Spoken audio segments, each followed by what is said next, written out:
hoje eu reuni uma pequena lista de jogadores que eu acho que Carlo Ancelotti deveria convocar antes da Copa do Mundo. São 7 nomes que eu acredito que são extremamente interessantes para o Brasil para a Copa do Mundo, que podem ajudar, tanto como titular quanto como reserva também. Então eu reuni esses 7 nomes aqui que compõem posições que estão faltando jogadores, principalmente, me foquei nisso. Acreditem, tem nomes que eu não coloquei na lista que poderiam ser citados, mas já foram convocados, às vezes não conseguiu jogar, como por exemplo o caso de Ederson, da Atalanta. É claro que também a gente pode citar o brasileiro Bremer, que está consistentemente lesionado, talvez por isso ele ainda não tenha ganhado a devida oportunidade na seleção, ok? Então eu vou desconsiderar esses nomes aqui e eu vou focar nesses nomes principais aqui, esses 7 que eu acho que podem ajudar muito a seleção. Essa é a proposta do vídeo de hoje. Pra quem não me conhece, eu sou o Corvo, apresentador desse canal. Seja bem-vindo ao Plano Blues. Bom, cara, e entendendo o atual contexto da seleção brasileira, acho que todo mundo que tá aqui sabe que é necessário outros jogadores, cara. Assim, as convocações que rolaram até agora não foram o suficiente. E apesar de Ancelotti falar que não vai mais fazer testes, não quer dizer que ele vai convocar os jogadores que ele já convocou. Na verdade, eu diria que ele precisa ainda fazer testes, porque tem muitas posições da seleção brasileira que ainda estão vagas, que não tem confirmação oficial de um titular da posição ou não tem reserva, o que também é ruim, né? Porque você não sabe se o cara vai estar na Copa do Mundo, se ele vai estar disponível. Então a gente sabe alguns titulares e alguns jogadores são figurinhas carimbadas ali que vão estar. Por exemplo, eu poderia citar Bruno Guimarães, que é um excelente volante, está jogando muito no Newcastle e na seleção, um dos melhores jogadores da atual Premier League e também joga muito na seleção.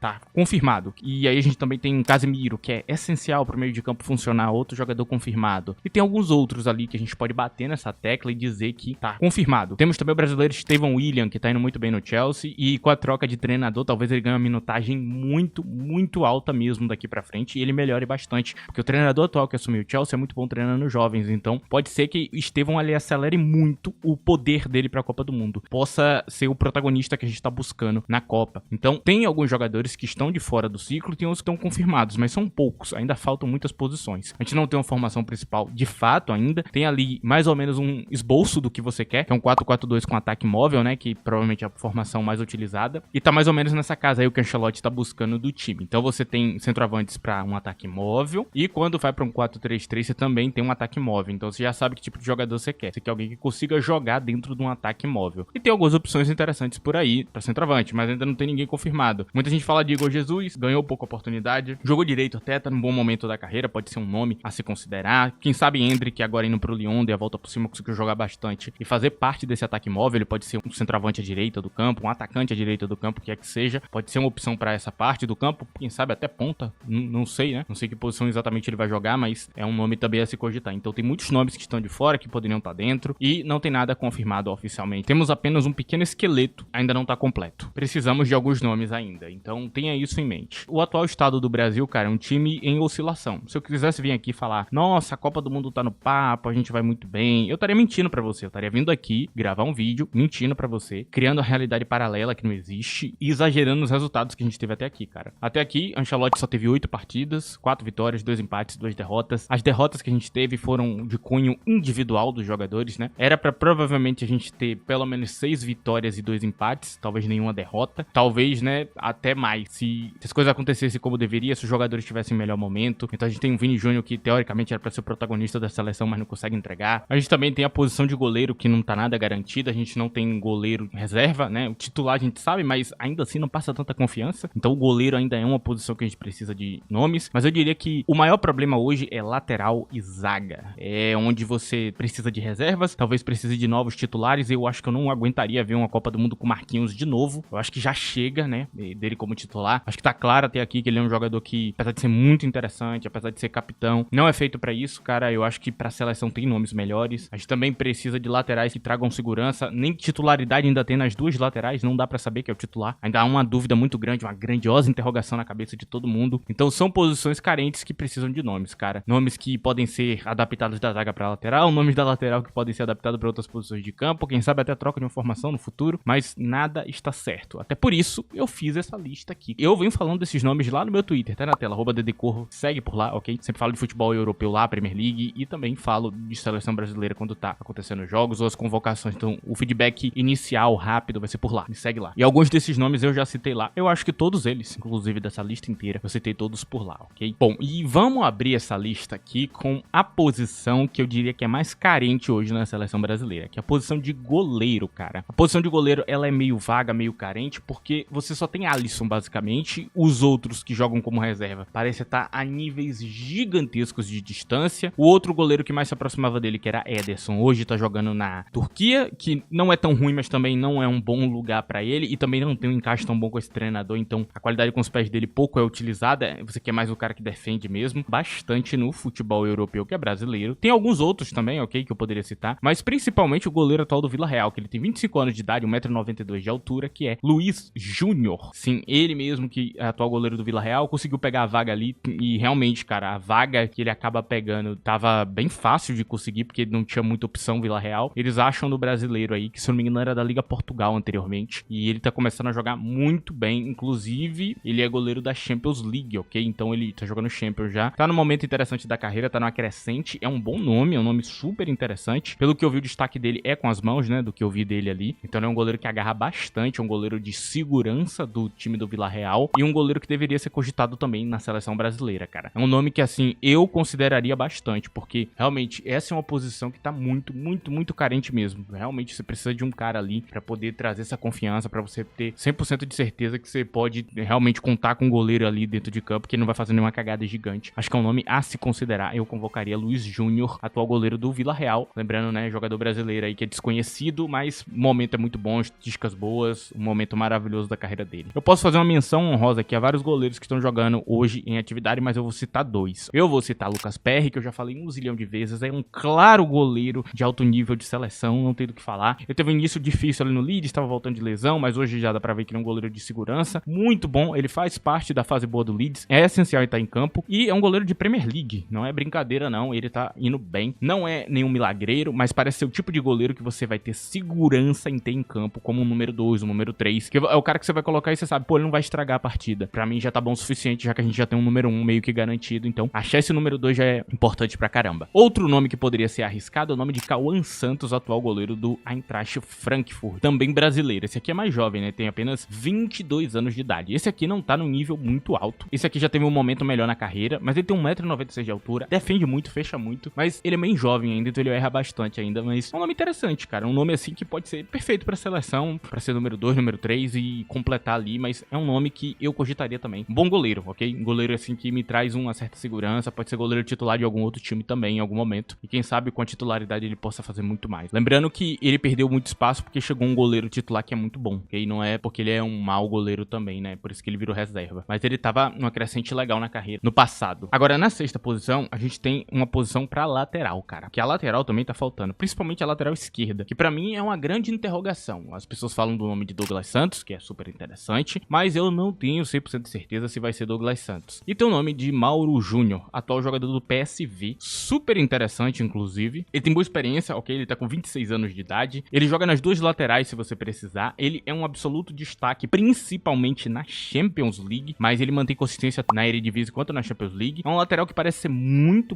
bom, bem decisivo mesmo. Inclusive, ele joga até no meio de campo, ele tem sido utilizado como volante e tem ido bem. Também pode ser para uma posição de volante. O único detalhe dele é a altura, né? Ele tem apenas 1,71 m, que também não quer dizer que ele é ruim. Eu acho que essa altura seria problemática na zaga. Na lateral, nem tanto. Eu já vi muito lateral baixo de boa qualidade que entrega muito mais. Como você não vai ter aquela obrigação ali do duelo direto de cabeça, não é um problema tão grande. E ele é um lateral equilibrado, né? Ele cria, ele marca e ele também ataca. Mas eu acho que a coisa que mais me impressiona em Mauro Júnior é a capacidade de adaptação dele ao esquema tático. Então, ele é aquele tipo de jogador, cara, que você dá um papel pra ele diferenciado, ele vai saber fazer. Então, se ele precisar jogar mais ofensivamente, ele vai saber fazer. Ele sabe subir e ainda manter o equilíbrio na hora de marcar. Então, eu noto um jogador inteligente taticamente, que facilita a vida do treinador e não dificulta. Tem muito jogador que é inflexível. Você dá um papel pra ele mais difícil, ele não consegue executar, ele começa a falhar, ele começa a dar problemas, e eu acho que o Mauro Júnior não parece ser o caso. Versátil, flexível, bom pra encaixar no elenco, é uma posição que a gente tá precisando. Acho que esse aqui é o nome que tá faltando, ok? Um jogador realmente interessante a se convocar. Eu acho que ele pode ser até titular da posição. Mauro Júnior realmente me apresenta padrões que eu gosto bastante. Ele me lembra bastante um jogador chamado de Miguel Gutierrez, que é espanhol, jogou no Girona e atualmente é do Napoli, e é um jogador que eu já elogiei muito nessa parte aqui no canal, ok? Falei muito da parte tática, a entrega tática dele, né? O posicionamento, a ideia, o jeito que ele executa funções diferentes, é muito interessante. Mauro Júnior vai nessa casa e é ainda melhor porque consegue jogar de volante, né? Se ele não encaixar na lateral, pode ser que ele seja o volante do time, ele é bem interessante nessa parte também. Então, eu acho que fica por aqui. É um jogador de qualidade que tá provavelmente no auge da carreira e que deveria ser considerado na seleção seleção brasileira. Agora, na quinta posição, a gente vai pra uma área um pouquinho mais cinzenta, né, que é a área de zagueiro. Assim, cara, eu acho que tem muito zagueiro ruim sendo convocado na seleção brasileira. Eu acho que eu não tenho nem como brigar muito com isso, é um fato. A seleção convoca muito zagueiro que você fica assim olhando, pô, o cara vai fazer merda em algum momento. Ele vai fazer alguma cagada e vai estragar o jogo. Você não quer isso na Copa do Mundo, né? Tem um nome que, pra mim, é perfeito com Ancelotti, cara. Inclusive, ele era um nome cotado por Real Madrid, que é Murilo do Nottingham Forest. Ele foi convocado há um tempo atrás, não jogou bem no único jogo que ele fez ali, de fato, né? E depois disso ele foi julgado como um mau jogador, e eu não acho isso. Ele foi um bom jogador no Corinthians, atualmente no Forest ele é um bom jogador, e talvez o que tenha prejudicado ele foi o momento, porque o momento daquela seleção brasileira era muito ruim. Então ele vai ali pro jogo contra a Argentina, um jogo super difícil. A Argentina é uma das melhores seleções do mundo, se não a melhor atualmente, e ele vai direto enfrentar a Argentina. A gente toma de 4-1 e a culpa recai sobre ele e Wesley, também era do Flamengo, né? Wesley do Flamengo também acabou culpado porque fez um jogo horrível também, né? Então, basicamente, a culpa cai na cabeça dele, de Wesley. O Wesley já foi convocado de novo e Murilo não. E deveria, porque a necessidade de um zagueiro é maior, de um zagueiro de segurança é maior. A zaga tá realmente muito problemática ali. A gente não sabe quem vai ser zagueiro ou não da seleção brasileira. Eu acho que é uma preocupação maior. Na lateral direita tem até alguns nomes ali que já mostraram alguma coisa, mas na zaga tá faltando, né? Só tem o titular mesmo da posição, né? Que é Gabriel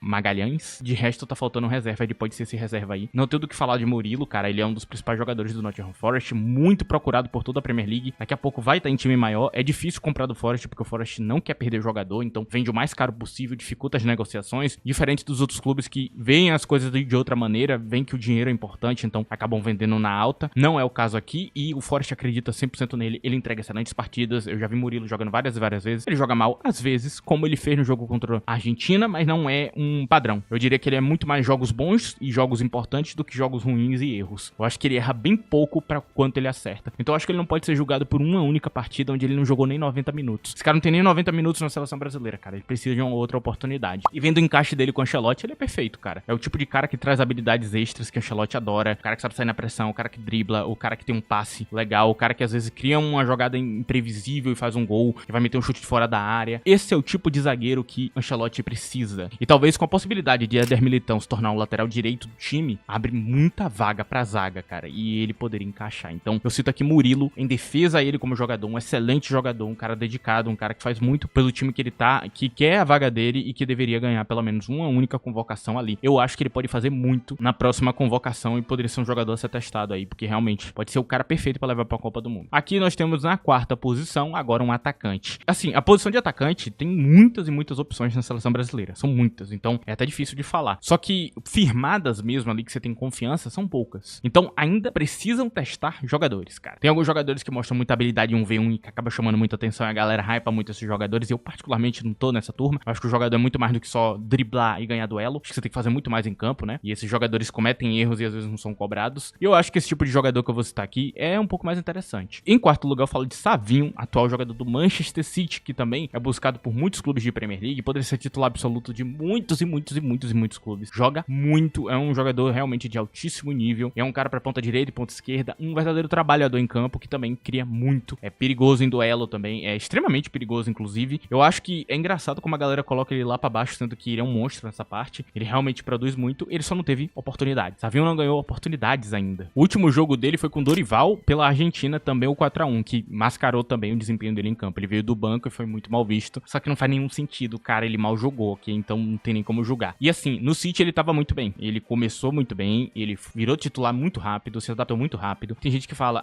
ele entrega pouco. Não, discordo, e aqui vem o contexto, o maldito contexto, né? Savinho se lesiona muito. Desde que ele chegou no City, eu acho que ele já teve 3 ou 4 lesões. Ele não tem condição física de jogar. Então quando você vê ele jogando pelo City, ele não está em 100% do físico dele, cara. Muitas das vezes que ele jogou ali, ele não tava 100% ainda, mas é um excelente jogador. Quando tá 100%, aí você vê o Savinho de verdade. Eu vi excelentes partidas, inclusive nessa volta dele aqui. Eu já vi ele jogando muito bem, vindo do banco ali. Ele ainda não é titular de volta, mas vai recuperar provavelmente em algum momento ali, cara. Ele tem muitas habilidades, pode ser que ele consiga uma vaguinha ali na direita do campo. Tem muitas posições vagas, inclusive no Manchester City. São muitos estilos de jogos que comportam vários jogadores de ataque e ele poderia fazer parte desse ataque do Manchester City em vários jogos. Eu acho que inclusive o Guardiola ainda conta muito com os serviços de Savinho, ok? Então não entendam errado, cara. Savinho, ele só tá sendo julgado pela falta de contexto, que são pessoas que comentam que Savinho não tá bem sem ver as partidas e sem acompanhar os relatórios dos clubes, né? Explicando por que o jogador não tá jogando. Que às vezes jogador ele não está jogando porque ele tá lesionado, porque ele tá com problema físico e aí não pode entrar em campo. Guardiola, inclusive, defendeu bastante ele em entrevista falando exatamente disso, que não tinha treta nenhuma, que ele simplesmente não estava com condição física de entrar em campo. E depois se provou a verdade o que ele tava falando naquela época. Então, cara, ele vai ficar aqui em quarto lugar. Eu acho que é uma opção muito importante pro ataque, não deveria ser subestimada. Pode ser que ele seja fundamental para uma Copa do Mundo. Em terceiro lugar, cara, eu falo de Vitor Reis, também que é do Manchester City, mas tá emprestado atualmente pro Girona. E tá muito bem no empréstimo dele, ok? Não que o Girona tenha muitas opções, porque não tem. De fato, depende que o City entregue a eles um jogador interessante, que é o caso de Vitor Reis. Tá se adaptando muito bem, tá evoluindo como jogador, é titular, joga todos os jogos, joga bem, falha ali de vez em quando, até pela idade, ele só tem 20 anos de idade. Era um jogador muito promissor, muito falado quando ele era do Palmeiras. Inclusive, muita gente pedia ele na seleção. Hoje em dia que ele saiu do futebol brasileiro, agora ele não presta mais, como é quase todo jogador que joga bem no Brasileirão. Há um ano atrás, quando ele tava no Brasileirão, ele era muito bom. Há 2 anos atrás, quando tava no Brasileirão, era muito bom. Aí sai daqui, vai pra Europa, joga no time menor, joga direito, joga bem, e aí ele já não presta mais. E aí não faz nenhum sentido. Se você se questiona por que ele ainda não tá jogando no City, não é por nível, e sim porque não faz sentido ele disputar a posição hoje. Os jogadores que tem ali no City são muito bons, não tem espaço, e o melhor pra carreira dele é ir pra um clube que ele vai poder estar em campo ali jogando o máximo de minutos pra poder ganhar experiência, ganhar casca, entender o futebol europeu. E eu diria que Vitor Reis, dos primeiros dias de Girona pra o de hoje, é um jogador bem melhor. Ele tá evoluindo sim, tá muito bem na carreira. E eu já falei, eu já elogiei muito aqui Vitor Reis. Eu acho ele um dos zagueiros mais corretos que eu já vi pela idade. Tem 20 anos e parece que tem 29. O jeito que ele se porta em campo me agrada bastante. Os erros são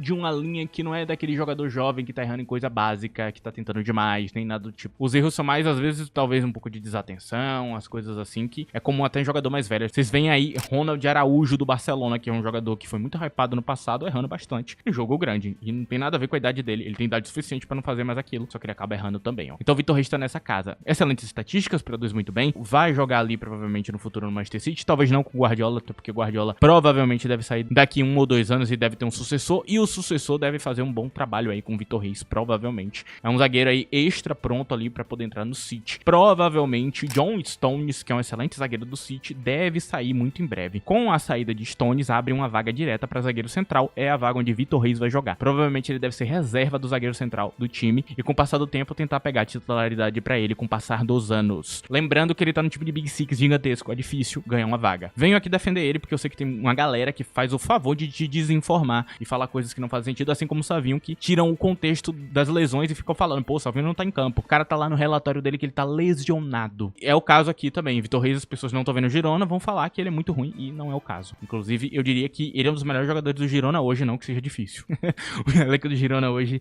é um negócio assim bem questionável. Mas enfim, cara, é um nome que eu cogitaria, não só pro próximo ciclo, como pra agora. A gente precisa de zagueiro, tem Vitor Reis aí que tá muito bem. É um jogador que eu acho muito correto, pode ser o novo Thiago Silva, por exemplo. Eu acho que não pode desperdiçar. Inclusive, cara, se eu fosse o Chelsea, eu tentaria tirar esse cara do Manchester City pra ser titular absoluto no Chelsea. Segundo colocado da lista, e esse aqui não pode ficar de fora, cara. Esse aqui tem que ser convocado imediatamente, cara, que é David Neres, cara. Assim, o time do Napoli simplesmente despontou de uma temporada pra outra. Osimhen foi pra puta que o pariu depois da discussão com a direção do clube, né? Saiu do clube, agora tá no Galatasaray. Mó treta, mó confusão, não conseguiu vender inicialmente, aí ficou com a grana parada. Depois teve Kvaratskhelia que abandonou o barco e foi pro Paris Saint-Germain ser feliz, ganhou tudo lá. Ainda ganhou a Série A italiana, então ganhou mais de um título ali na temporada. Maravilhoso pra carreira dele. Era o protagonista do time já há muito tempo. E aí depois dessa desmontada, você se perguntava, quem é que vai ser os protagonistas daqui pra frente? Demorou um tempo, mas a coisa se estabilizou no Napoli. E David Neres, que entrou mostrando ali muita habilidade, e já mostrava muito no Benfica, era um puta jogador, sempre defendi David Neres aqui no canal, só pra deixar claro, ok? Toda vez que vocês me viram citando David Neres aqui no canal, quem tá mais tempo aqui sabe que eu defendi ele. Eu falava, não, ele é um puta jogador, um jogador muito bom. E a galera julgando ele muito por causa de Ajax, que ele era reserva, esses papos de maluco, né? Eu acho que dá pra dizer hoje que David Neres, ele é o atual protagonista do Napoli. Tem ele e mais outro, né? Que é ele e Scott McTominay. Esses dois juntos, hoje é quem você espera algo em campo. Você pode também dizer de Højlund e alguns outros nomes ali, mas os dois protagonistas de fato pra mim hoje é David Neres e McTominay. McTominay tomou a vaga de Osimhen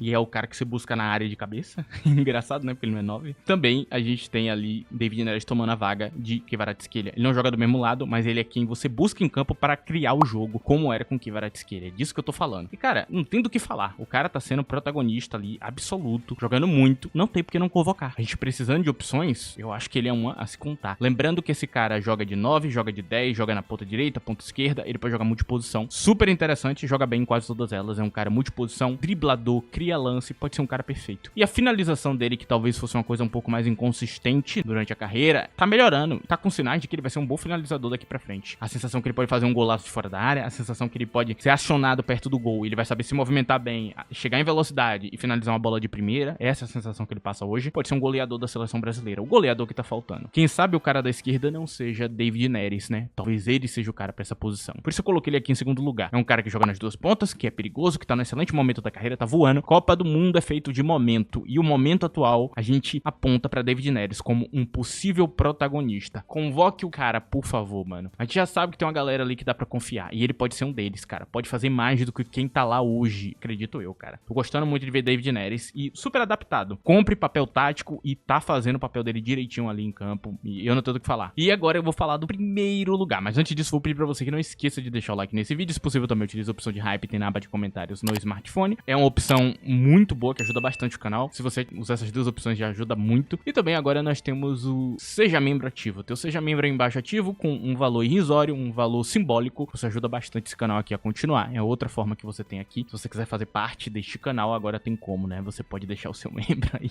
Vamos aqui pra primeira posição. Eu acho que todo mundo sabe de quem é que eu vou falar em primeiro lugar, né? Igor Thiago. E eu já pedi um monte de centroavante, já pedi convocação de vários, mas esse aqui, cara, tá precisando ser convocado imediatamente. Porque se tem uma posição na seleção brasileira que não tem nem titular, é a camisa 9. Não tem. Se você vier me falar que tem fulano de tal é o 9 da seleção. Não é. E eu vou te falar aqui um detalhe muito importante sobre Igor Thiago que vai calar todo mundo. Por que Igor Thiago ele precisa ser convocado sim ou sim? Porque mesmo que você mantenha um ataque móvel com jogadores de mobilidade, você ainda precisa de um 9 âncora em campo. Você precisa dessa opção extra. Então são 22 jogadores. Ele pode ser o 23, o jogador extra pro ataque, pro perfil diferente. Porque esse treinador utiliza essa estratégia também. E utiliza muito, não é pouco não, é muito mesmo. Durante toda a carreira ele usou um cara forte pra empurrar a marcação e bem de cabeça, que é o que esse cara faz. E também tem a cereja do bolo, que ele também joga no ataque móvel. Então, atualmente ele faz um ataque móvel com Kevin Schade, que é um jogador alemão, né, que veio da Alemanha e tudo mais, que é um excelente atacante móvel. Kevin Schade é o cara da velocidade, ok? O cara da jogada em velocidade. Igor Thiago é um cara também que traz uma velocidade legal, mas o foco não é esse. O foco é um cara central ali, uma figura âncora que você vai buscar nos contra-ataques. Então, é mais ou menos assim que funciona o ataque móvel, com 5-3-2, 3-5-2 e tantas outras variações que você vê dessa formação. Mas na maior parte do tempo, a ideia é acionar Kevin Schade em velocidade com o corredor livre, com a marcação desmontada, ou você acionar Igor Thiago na cara do gol, em vantagem para fazer só um 1v1 com um zagueiro. Também, quando tem essa dinâmica dos dois trabalhar a bola no pé, que não é tanto porque o Brentford não tem tanta bola no pé, você vê claramente que quem cria os lances é Kevin Schade e Igor Thiago, nenhum outro. Ou seja, eu tô te dizendo um jogador que consegue jogar em ataque móvel, com a dupla do lado dele, sem egoísmo, sem problemas, transiciona bem a bola, sabe fazer parede, sabe fazer transição de jogo, completaço ali, que pode participar tanto do ataque móvel como ser uma figura âncora num 4-2-3-1 ou outra formação que a Ancelotti venha a utilizar. O jogador perfeito que tá faltando pro ataque do Brasil, ok? É o cara que traz o perfil que falta, a única coisa ali que ainda não tá completa. Então, eu não tô fazendo propaganda desse cara à toa. Atualmente, cara, ele é o segundo artilheiro da Premier League. E sim, ele bate pênalti. Eu sei que ele bate pênalti, eu sei. Mas ele também faz gol sem bater pênalti. Tá aí o ponto final, né, da coisa. Ah, mas ele bate pênalti. Ele também faz gol sem bater pênalti. Deixou ele perto do gol, é gol. Agora, tem um ponto muito importante. Esse cara joga em contra-ataque. Joga em contra-ataque, você pega a marcação desmontada. É muito fácil fazer gol. Todo mundo lembra aqui do gol que a gente tomou da Croácia na última Copa do Mundo. Por que o cara da Croácia conseguiu fazer aquele gol? O sistema de marcação tava desmontado, o goleiro tava perdido ali, desviou a bola, foi no gol. O goleiro morreu no lance porque a bola desviou e eu sei que tem gente que acha que é muito fácil ser goleiro e tudo mais, não entende que quando você cai pra um lado não tem como você simplesmente usar alguma habilidade telepática e voltar, tá ligado? Com magia, isso não existe, cara. Você caiu pra um lado, irmão, a física vai te derrubar pra aquele lado. Então não tinha nem como o goleiro chegar naquele lance, né? E aí você pega um cara que não tem nem muita habilidade. Eu conheço aquele centroavante da Croácia, eu conheço, tinha visto os jogos dele, ele não era nem um pouco bom, foi lá e fez o gol. Por quê? Sistema de marcação desmontado é uma coisa que esse jogador faz. Então ele pode ser um pouco enganoso, talvez, mas não tanto a ponto de você não querer convocar. Tem que convocar, cara. Porque hoje ele tá vivendo um momento da carreira dele. Um momento tão bom que ele pode estender até a Copa do Mundo. Quem sabe você pega o melhor centroavante possível na Copa do Mundo. Pode ser que seja o cara que mude o nosso ataque. A coisa que tava faltando ali pra ligar o ataque perfeitamente. O cara que tá faltando a gente buscar na área. Eu sinto que o Brasil quer cruzar a bola na área. E trazendo um ponta que nem Savinho, David Neres e ainda tendo um Igor Thiago ali pra cabecear a bola, que esses dois vão colocar na cabeça dele. Cara, não tem do que falar, velho. A gente tem uma estratégia aqui que pode ser utilizada muito bem. Então, é um jogador, cara, um perfil que tem que estar na seleção brasileira. O último nome dessa lista é Igor Thiago. Ele tem que ser convocado. Acho que o momento dele é muito superior ao de Richarlison e muitas outras figuras que a gente tem por aqui. Sim, tem alguns jogadores do Brasileirão que dá pra convocar pra esse ataque móvel, mas hoje o que falta é o Igor Thiago. Ele, pra mim, é realmente a resposta, né? E se for ele e Igor Jesus juntos, tô maravilhado, cara. Eu gosto dos dois, ok? Gosto dos dois jogadores ali. Acho que esse vídeo tá chegando no fim, cara. Ele já tá grande aqui, né? Falei de um monte de jogador, falei de perfil e tudo mais. Espero que não fique gigante, não tome muito seu tempo. Mas é isso, cara. É isso que eu queria passar hoje. Esses são os nomes. Enfim, cara. Esse vídeo tá chegando no fim. Agradeço a presença de todos. Agradeço você que ajudou o vídeo de qualquer maneira, com like, hype, compartilhamento. Muito obrigado mesmo. Você que virou membro do canal e agora vai fazer parte desta família aqui. Enfim, nos vemos em outro vídeo. Tchau!